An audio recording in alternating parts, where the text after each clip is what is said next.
नमस्कार दोस्तों। मान लो आप एक दुकान पे जाते हो जहाँ पे गाड़ियां हैं और गाड़ियां बिक रही हैं और आपको एक गाड़ी खरीदनी है। अब आप गाड़ी खरीदने जाते हो तो वहाँ का जो मैनेजर होता है वो आपसे सबसे पहले यही पूछेगा। उसका सबसे पहला क्वेश्चन ये होगा, भैया आपका बजट कहाँ है।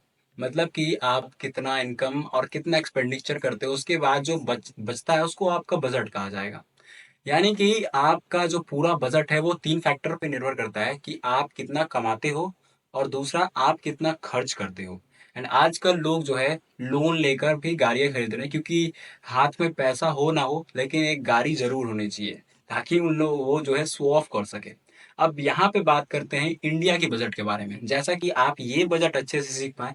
आज इंडिया की बजट के बारे में भी बात करते हैं, क्योंकि अभी अभी पीछे पिछले दिन ही हमारे जो निर्मला सीतारमन है फाइनेंस मिनिस्टर, उन्होंने बजट जारी किया है जिसके बारे में आज हम चर्चा करने वाले हैं। तो आज का टॉपिक बजट होने वाला है। देखो, इंडिया का बजट जो होता है उसको बोलता है रेवेन्यू। टोटल रेवेन्यू कहाँ से आता है इंडिया के, इसके बारे में बात करते हैं। तो इंडिया का रेवेन्यू मेनली दो दो तरीके से आता है, एक टैक्स द्वारा और दूसरा जो है वो नॉन टैक्स द्वारा। अब देखिए, टैक्स पे हमारे पास इंडिया में बहुत सारे टैक्स है, जैसे इनकम टैक्स है, जीएसटी है और ऊपर से हमारे पास कस्टम ड्यूटी टैक्स है। नॉन टैक्स में भी बहुत सारी चीजें, जैसे मान लो सेंट्रल गवर्नमेंट किसी को कर्जा देती है तो उससे हमारे पास जो चार्जेस लगते हैं वो आते हैं। साथ साथ बिजली बिल हो गया, गैस का हमारे पास बिल हो गया, और साथ साथ कहीं अगर किसी पे पेनल्टी लगी है तो वहां से भी जो पैसे आते हैं वो सरकार के पास जाता है। अब यहाँ पे बात करते हैं कि ये जो सरकार की बजट है इसको बोला क्या जाता है, इसको बोलते हैं रेवेन्यू या फिर कॉन्सोलिडेटेड फंड ऑफ इंडिया। अब यहाँ पे बात समझते हैं कि इंडिया के पास ये जो जितना रेवेन्यू आता है उसका कितना खर्चा हमारे इंडिया को बढ़ाने में किया जाता है। क्योंकि कहीं ना कहीं बात करें तो सरकार किस क्यों चुनते हैं हम लोग, ताकि हमारे देश को आगे बढ़ाए, राज्य की तरक्की हो हर एक राज्य की, जिसके बाद हमारा जो देश है वो नंबर वन पे आ जाए। इसके लिए इंडिया में जितने भी पैसे हैं, जितने भी रेवेन्यू आ रही है, उसको फिर खर्च किया जाता है इंडिया को आगे बढ़ाने के लिए अगले 5 साल के लिए। अब यहीं पे समझते हैं कि आखिर इंडिया का रेवेन्यू कितना है। तो देखिए, अगर इस साल की बात करें तो इंडिया की टोटल रेवेन्यू है लगभग 31,29,200 करोड़। और वहीं पे इंडिया का बजट जो है खर्च करने वाला है इस साल 48,20,512 करोड़। और ये बता दें, आज अगर हम बात करें तो पहले से ही हमारे पास जो बजट होते हैं वो तीन प्रकार के होते हैं। एक होता है सरप्लस, जिसमें जो है इनकम जो है ज्यादा होता है खर्च से। दूसरा होता है बैलेंस्ड, जिसमें इनकम जो है खर्च के बराबर होता है, बचता नहीं है पैसा। और तीसरा जो होता है वो होता है डिफिसिट, जिसमें इनकम जो है कम होता है और खर्च उससे ज्यादा हो जाता है।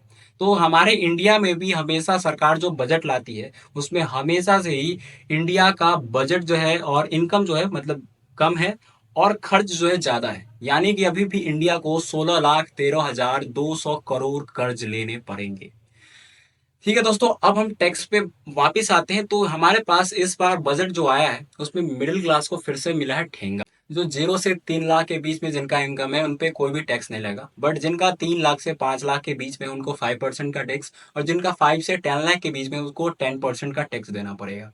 अब हम दोबारा वापस आते हैं हमारे बजट पे। तो कुछ चीजों में कमी आई है, गिरावट आई है कुछ चीजों की कीमतों में, और कुछ चीजों की कीमतों में बढ़ोतरी हुई है। क्योंकि अगर सरकार को किसी चीज में कमी, कीमत में कमी लानी है तो कुछ चीज में बढ़ाना होगा ताकि उसकी रेवेन्यू जो है वो जितना वो सोचे उतना हो सके।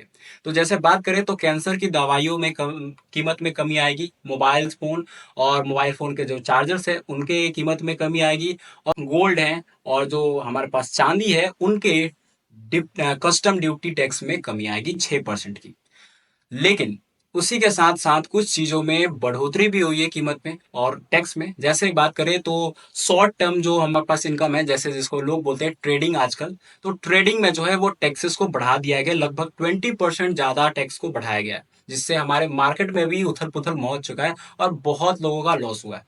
अब यहाँ पे बात करते हैं, इसके अलावा टैक्स की बात करें, जो हमारे पास विदेशी कंपनियां होती थी उन पे पहले 40% का टैक्स लगता था, लेकिन इस बार उसको 5% घटाकर यानी कि 35% कर दिया गया है, जिससे बहुत सारी विदेशी कंपनियां हमारी भारत में आएंगी और कंपनियां खोलेंगी, जिससे भारत की रेवेन्यू और बढ़ेगी।